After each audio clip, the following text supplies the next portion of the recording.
Hello, dear audience. I would like to welcome you on our final speech in this conference. And my name is Ilya, and I will assist our speaker on this meeting. So welcome Georgy Savilyev, our expert that has great experience in business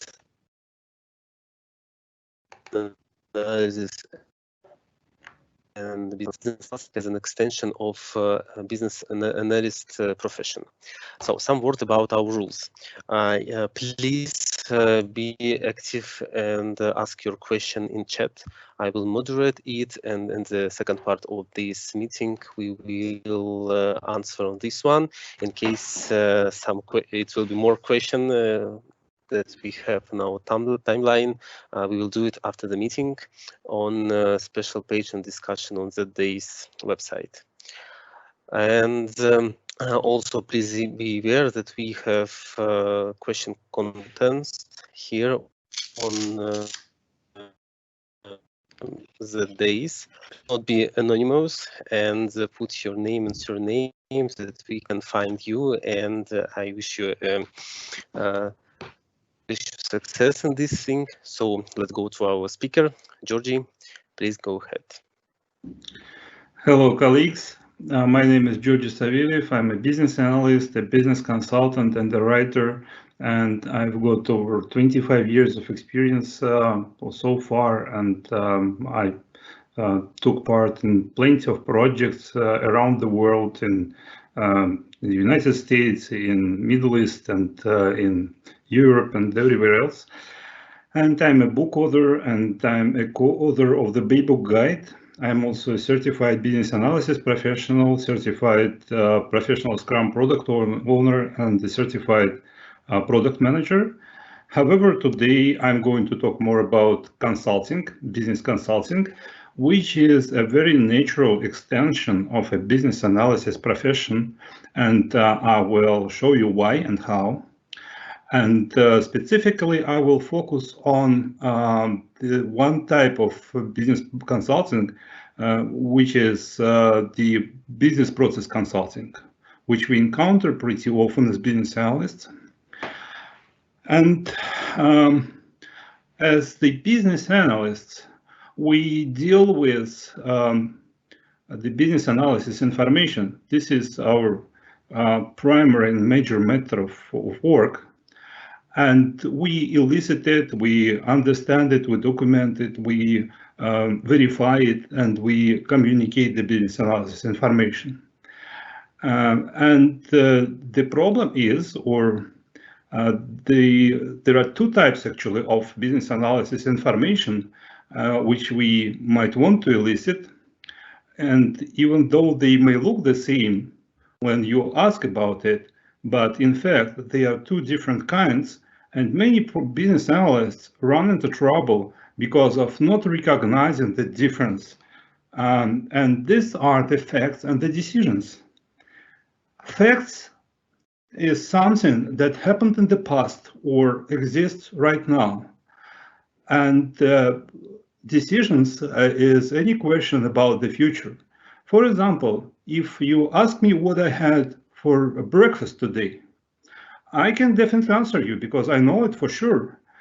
Or if you ask me how much cash do I have in my wallet right now, I might not know the answer, but I can reach to my pocket and count, and I will give you the exact and precise and correct answer. So the answer still does exist.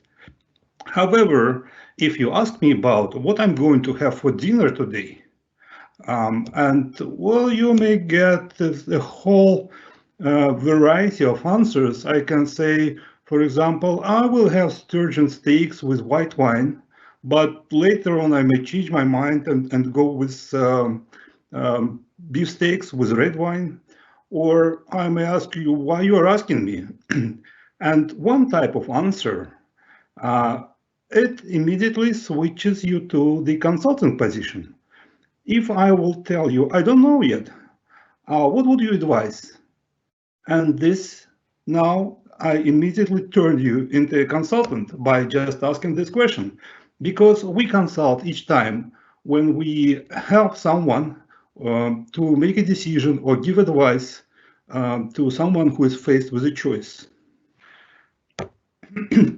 And in business analysis, and specifically in the Baybook guide, it suggests that by definition, business analysis is about not only defining needs, but also recommending solutions. And the recommending solutions is consulting.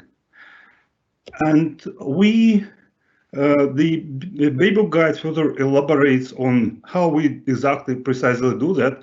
We, in the strategy analysis chapter, saying that we analyze current state, we define future state, and we define the change strategy. And when we are talking about the business consulting and specifically business process consulting, we actually bring together two perspectives described in the Baybook guide. The business architecture perspective, because it is all about changing the ways or the business works or how well it performs.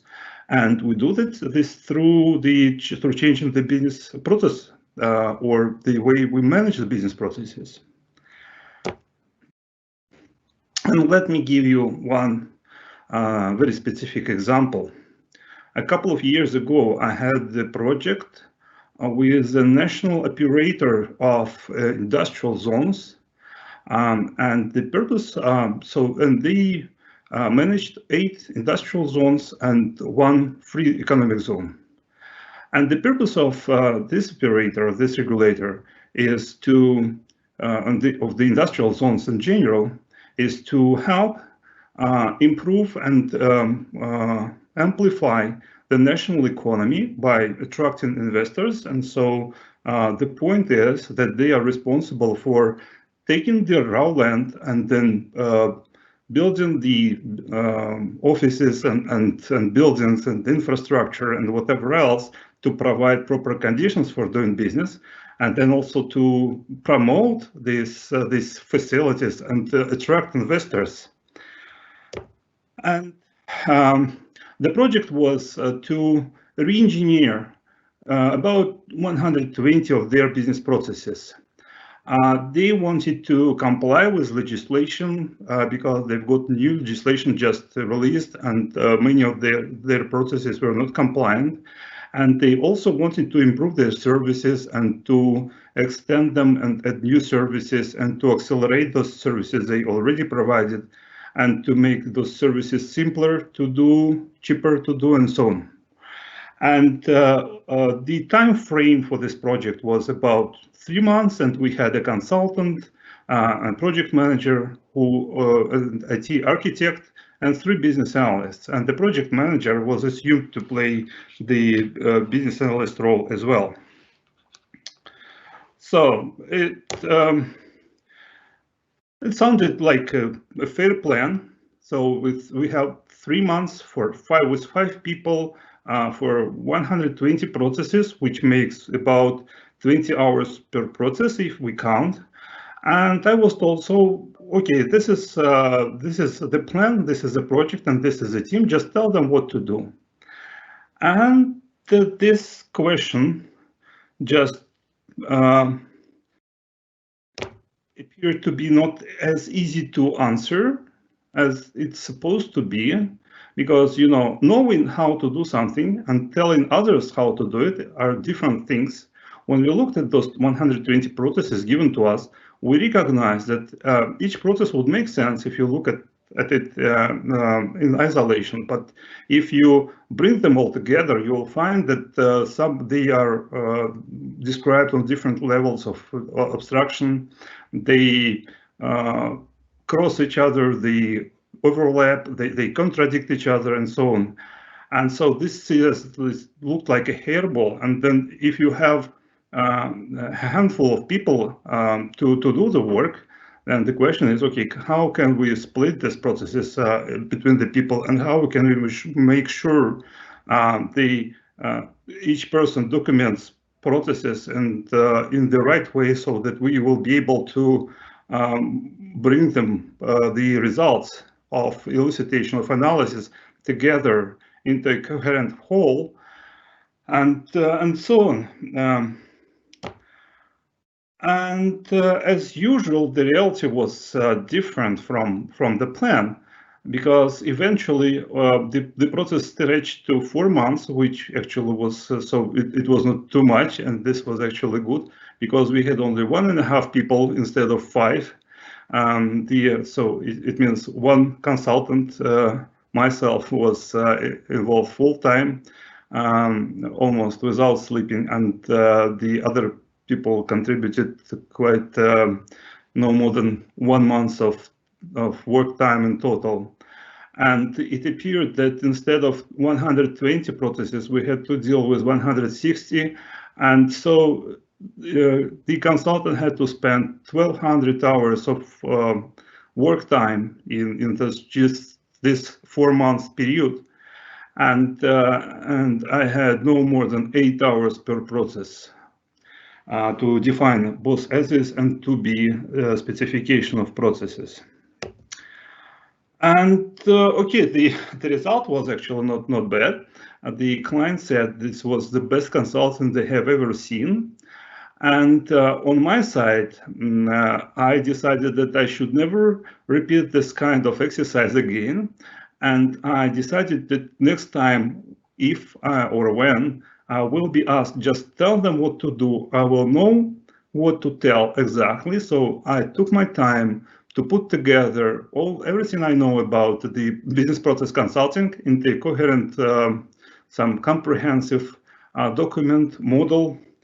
And I'm going to tell you about this business process consulting model today. And the model includes the taxonomies, the deliverables that we produce, the sequence in which we produce the deliverables, the right level of details to capture in those deliverables, and the style of documenting and the presentation of results.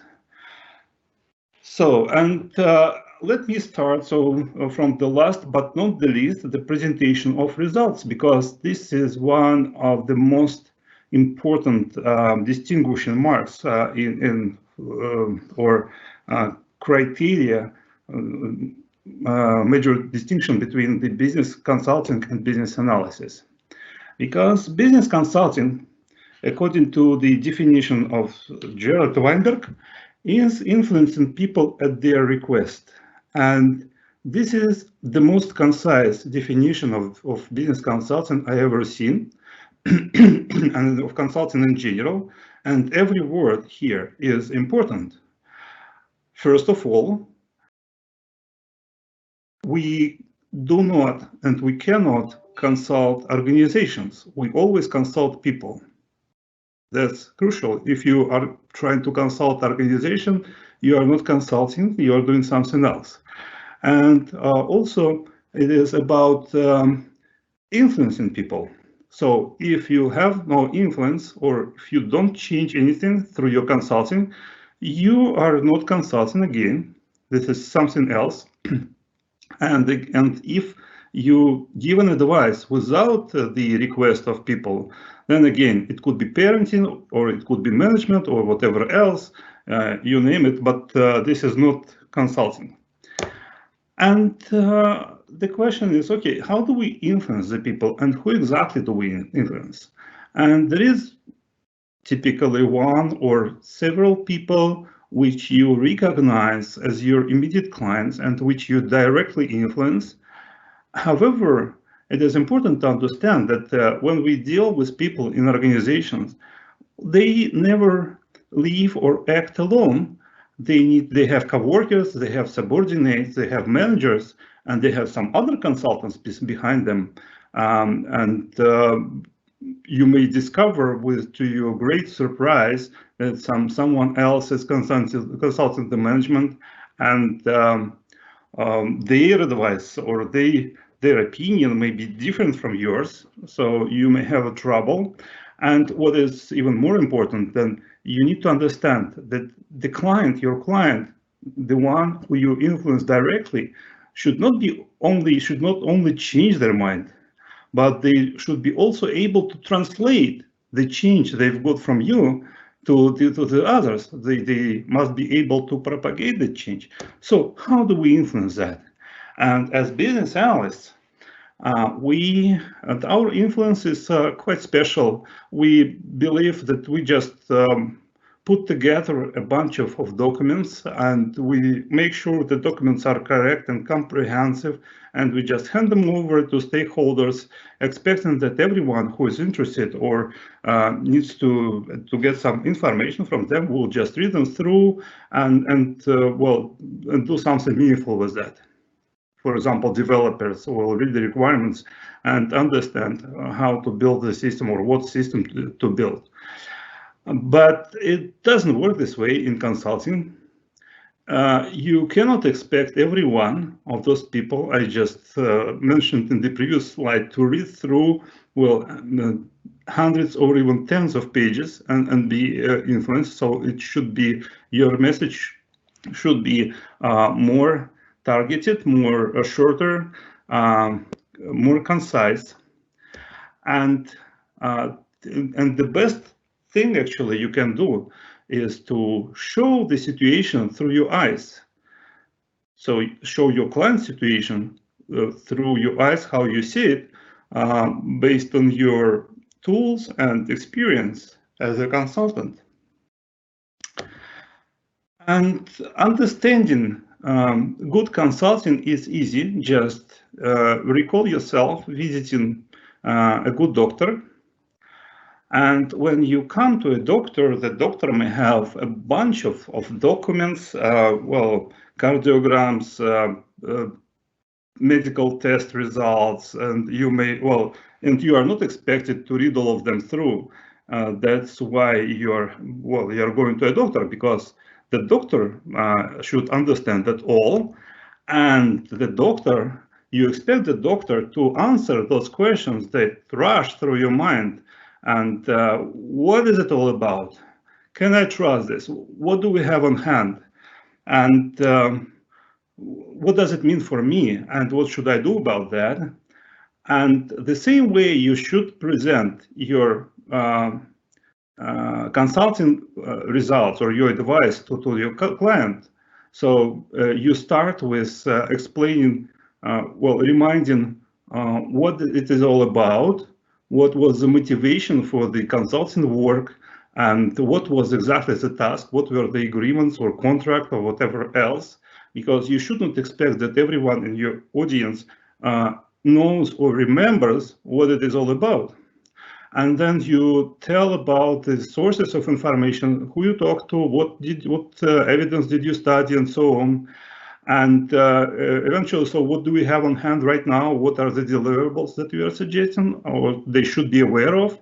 But you don't expect, again, to read those deliverables through everyone in the audience.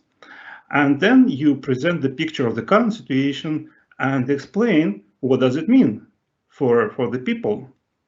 Because just in the picture is, okay, you need to explain what it means in the context of this specific people, and what are the problems or consequences of this picture that you see.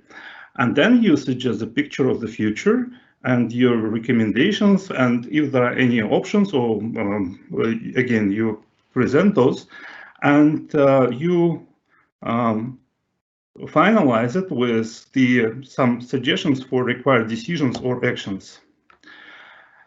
And now let's proceed with the rest of the model, and let's start with taxonomies. Taxonomies are about classifying things, so and naming things. You cannot change things which you cannot name, or which you can properly separate or bind together. To classify the business processes, you should look at two things: at not the processes themselves and the capabilities. And there are some kind of standard classifications of business process capabilities, which you can find in the Business Architecture Guild's reference models. And there are some standardized process classification frameworks, and specifically PCF by APQAC. And you can go there and, okay, it may look confusing the first glance because they are pretty elaborate. You'll find they are huge, sincerely, and they are not supposed to be read through from top to bottom.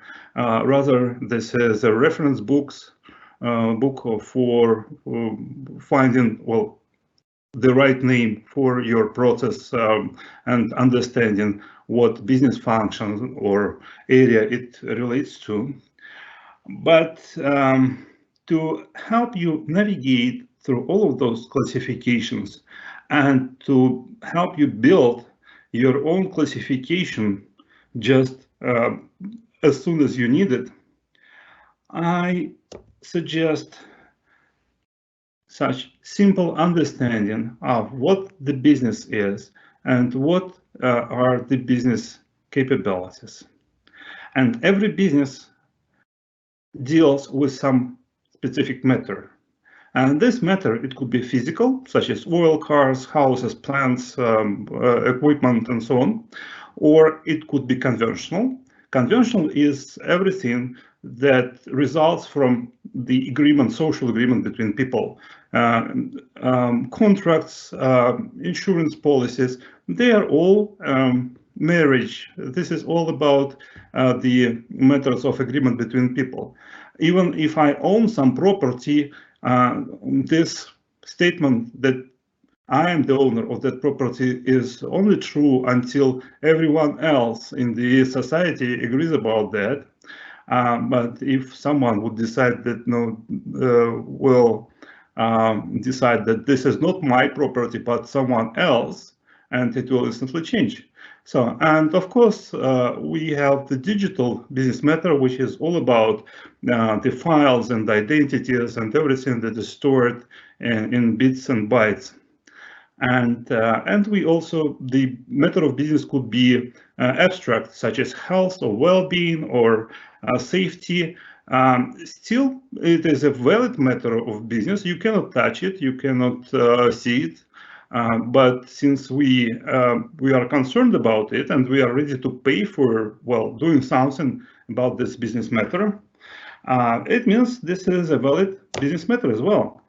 And the business actually is all about performing actions of control over the business matter, or the matter of business.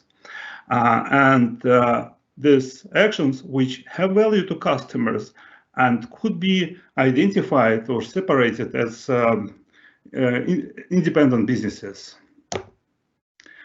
And where the processes are. So these actions of control, they have value to customers, which is embodied in the products and services, which are delivered to the customers through various channels.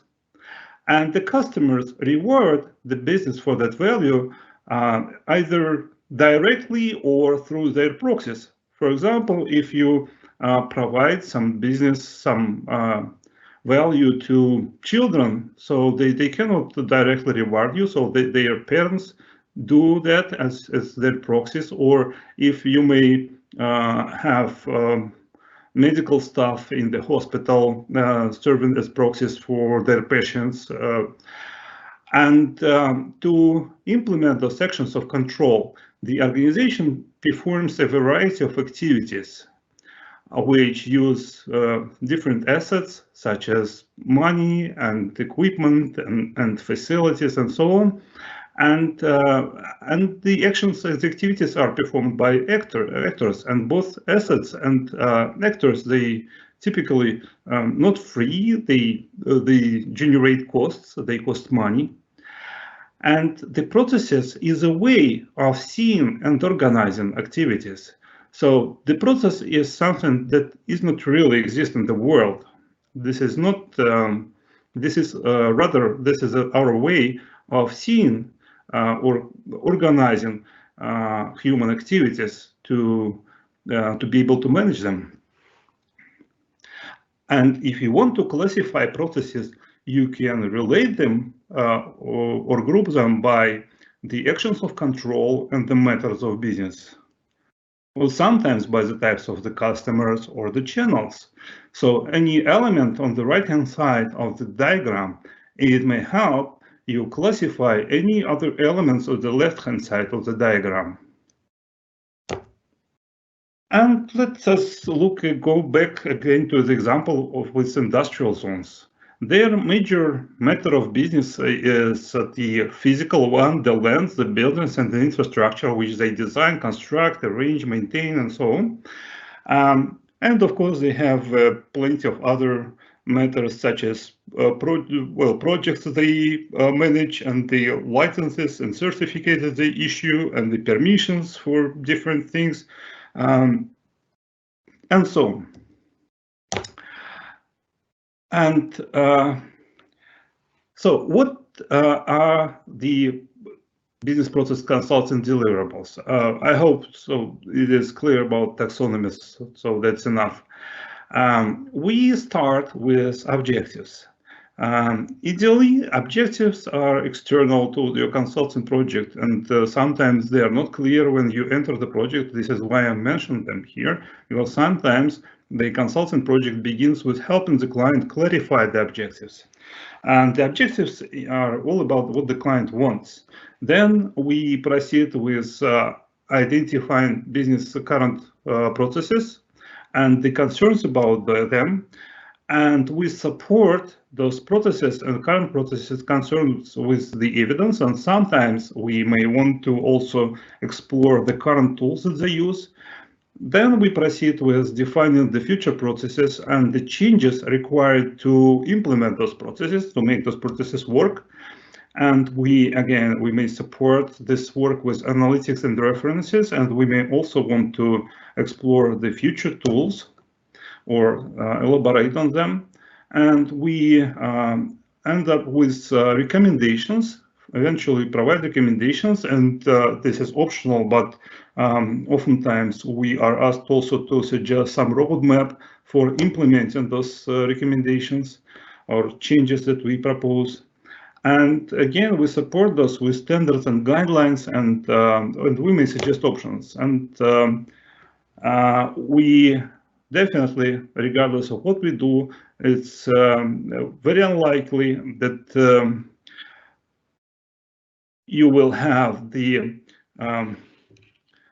good and final and comprehensive business glossary and through the process. So glossary, concept models, and taxonomies, these are the supporting things that we typically provide in the process. And let's discuss all of those one by one. The objectives are simple. This is what we want. We want more of something or less of something, something undesired or more of something desired. And in terms of, for example, these industrial zones, we want to, well, more usable land, we want more investors, more business, and so on. And we have less unutilized land, we have less cost of services, and we have less of complaints of our customers or investors. And once the objectives are defined, you proceed with defining the current processes.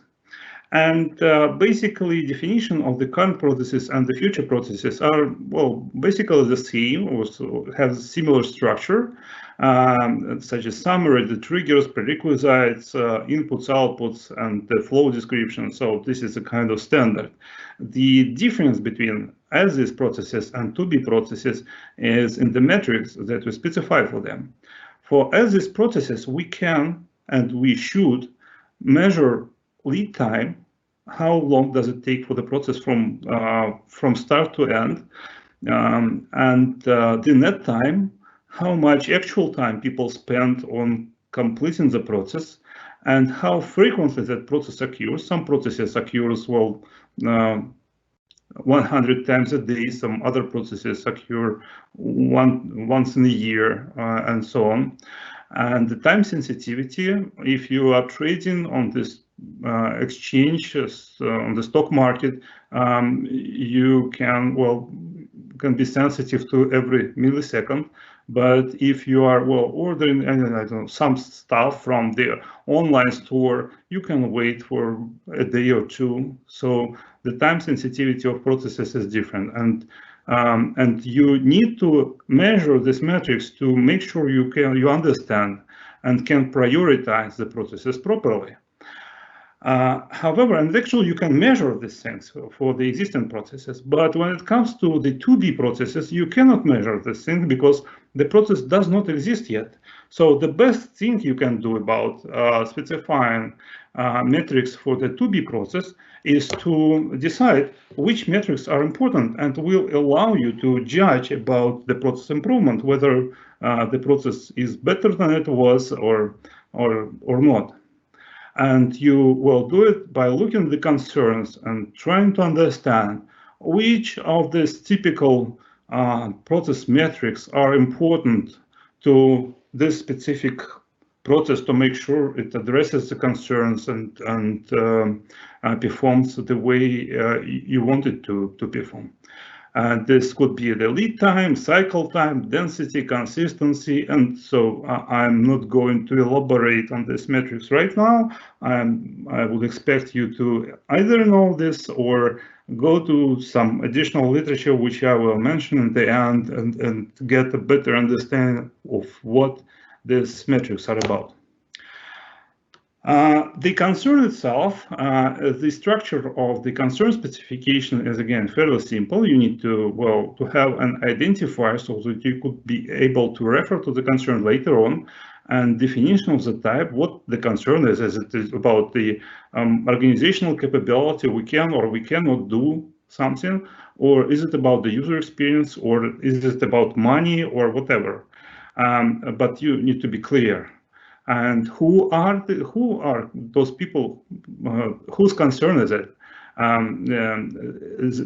are the stakeholders? And the description of the concern, and of course the impact, which answers the question, so what? Why it is a concern?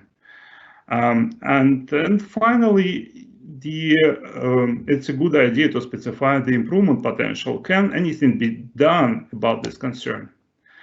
And once you present the as your specification of business processes as this business process and the concerns, you should naturally expect that some questions pop in the mind of the person that you're talking to, in the mind of your audience.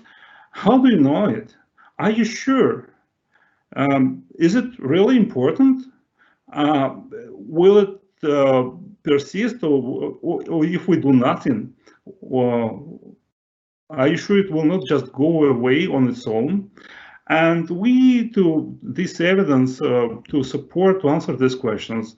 We look in the databases, we interview people, we conduct surveys, we present minutes of meetings, emails, and so on.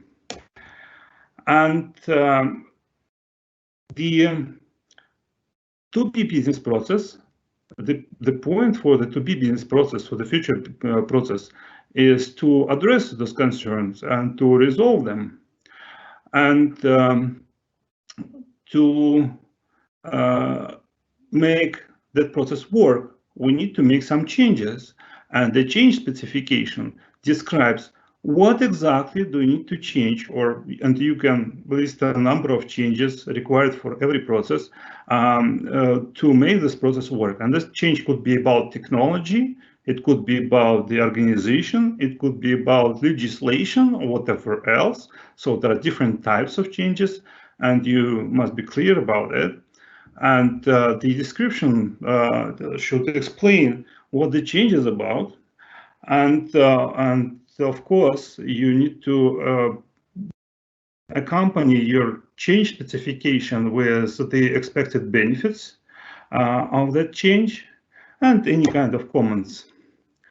And again, when you present some recommendation for a future process and some suggested changes, you should expect that a bunch of questions pop in, but these questions are quite typical and mostly they are the same. So what do you think? Why do you think it will work?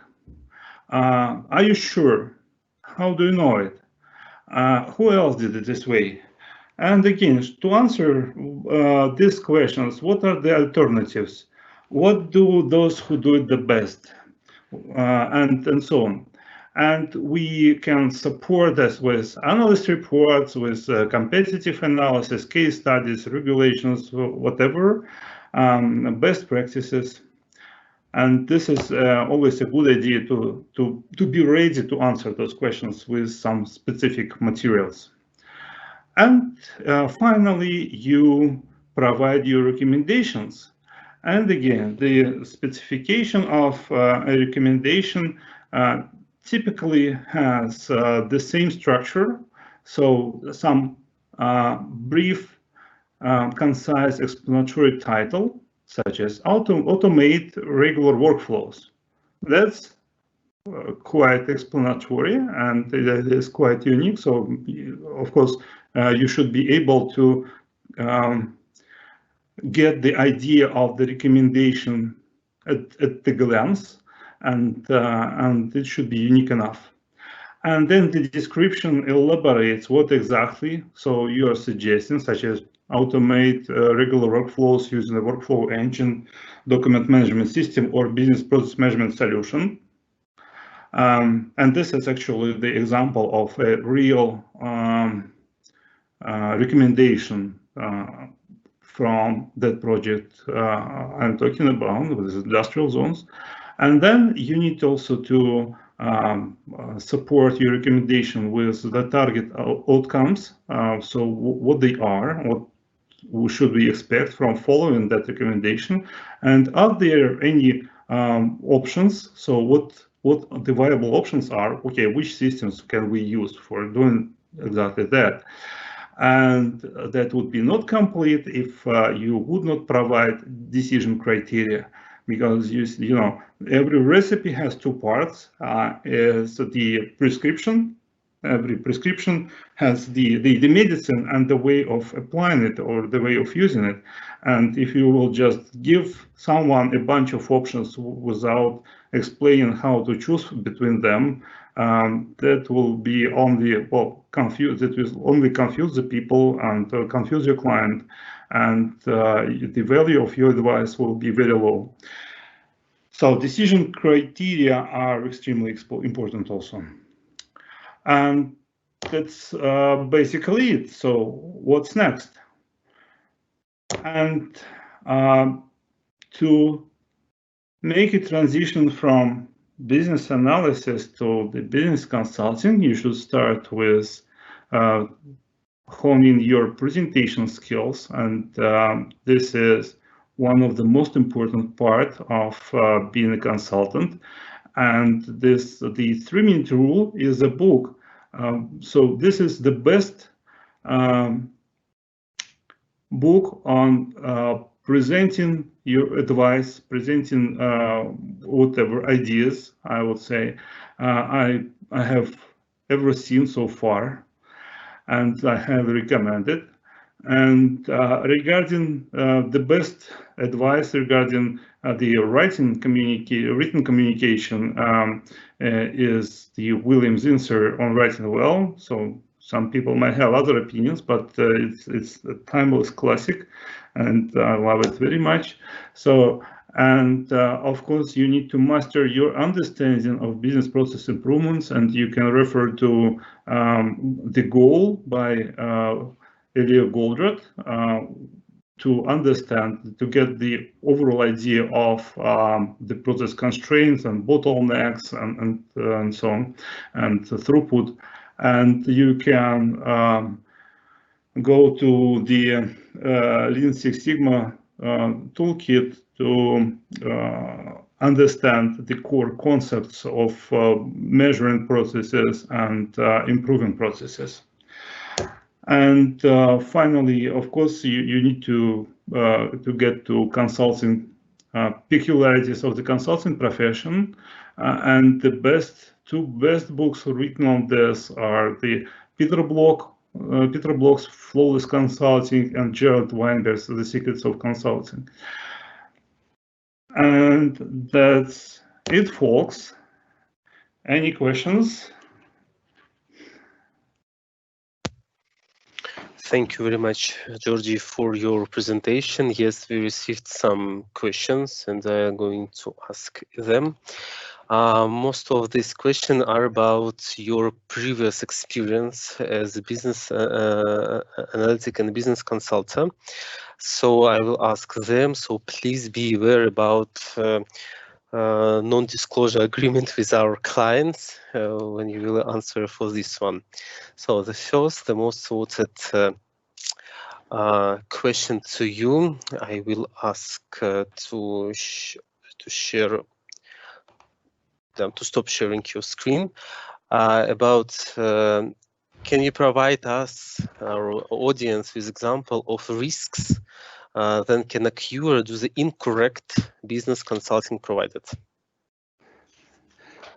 So that's easy. The biggest risk you just won't get paid, or because you see, we are dealing with systems.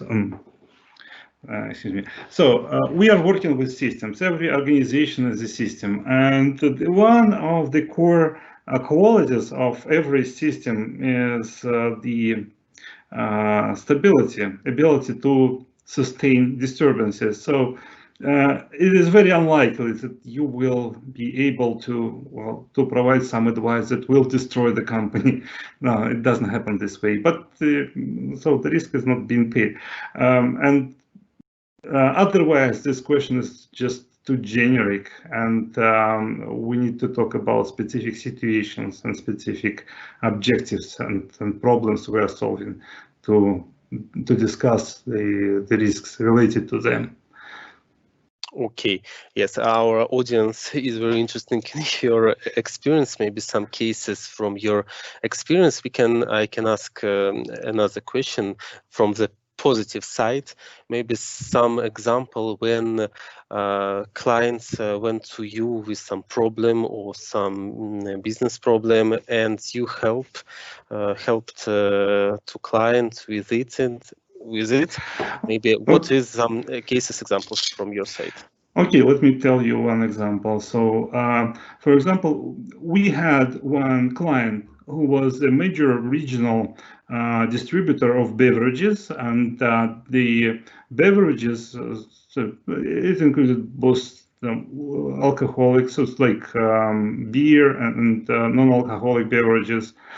And the problem is that they have very high seasonality, as you might assume. In the hot summer, middle of summer, they sell a lot, and in winter or in the rainy days, they sell not so much.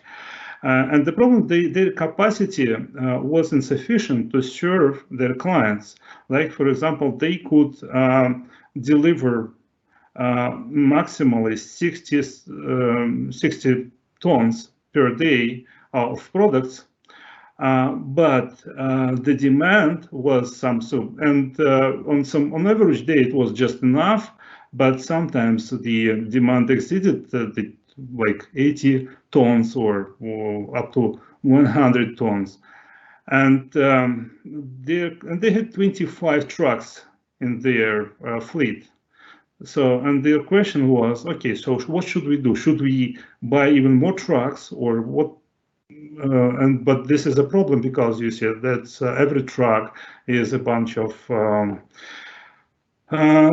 concerns, and it's about drivers and working in shifts and insurance and service and maintenance, whatever else. Yeah, so that's kind of, and also their warehouse has limited capacity to just, you need to keep those trucks somewhere. You need to load them, so simultaneously, again, you need more people to load those trucks and so on.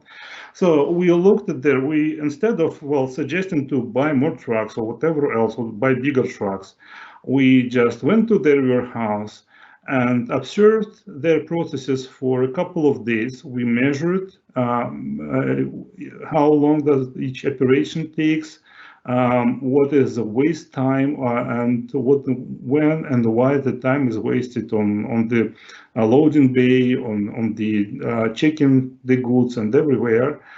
And we discovered that the bottleneck was the controller who would recount the goods, the orders, just as they were loaded to the truck, because they had only one or maximum two controllers, and it was not enough. So if you want to load, so if you have the place for loading 5 or 6 trucks at once, but you still cannot load all of them concurrently because you have only 2 controllers. And so what we suggested, and also sometimes the trucks wait till the orders get picked up in the warehouse and so on. So what we did is we reorganized their procedures. First of all, because they know how much of merchandise they need to deliver the night before actually delivering. And we suggested that when they have many orders, the sales representative could come early in the morning in the warehouse and help with controlling the truckload. And so, and they know it in advance, so they can tell them, okay, guys, tomorrow you and you, and so you just please come and help us with loading the trucks. And then another point of waste, when the truck returns from the first trip and waits to be loaded for the next trip, and they start just when the truck returns, they start picking up the orders. But we said, okay, but when the driver is going back from the very last client in the trip, he could just call back and tell, hey guys, I'm coming back, I will be there in 40 minutes or so, and they could start picking the orders for the truck. When it arrives, the orders are already ready on the loading bay and could be quickly put in the car, in the truck, and just taken away. So the waiting time reduced from more than 1 hour to 5 or 10 minutes. So, and what happened eventually? They were able to deliver 120 tons a day. So that they doubled their capacity without adding any additional cost or any additional resources by just reorganizing their business processes and properly synchronizing them. So this is an example of such consulting endeavor. I can tell many of those actually. Okay, thank you very much. Maybe another one for several minutes from your side. What do you think? Or we can go to the next question. So please decide. Okay, so because we can make an evening of my consulting stories or actually many evenings of those. Okay, thank you very much. And maybe last question that I would like to ask about about the bridge between business analysis to business consultant. We have a very good question. Do you have some advice on mistakes to avoid, especially in the beginning of the consultant's career? Yeah, the biggest mistake is attempting to be hero, just making a lone ranger, giving an awesome advice and who everyone should follow. And you will read this from the books of Gerald Weinberg and especially from Peter Block's. He highlights many times how important it is to have a proper balance of responsibility. So if there is one thing which I would say is the most important in the client-consultant relationships, I would say this is the proper balance of responsibility. Any disbalance will lead to disaster. If you take too much responsibility on your own as a consultant, you will be overwhelmed and thrown away.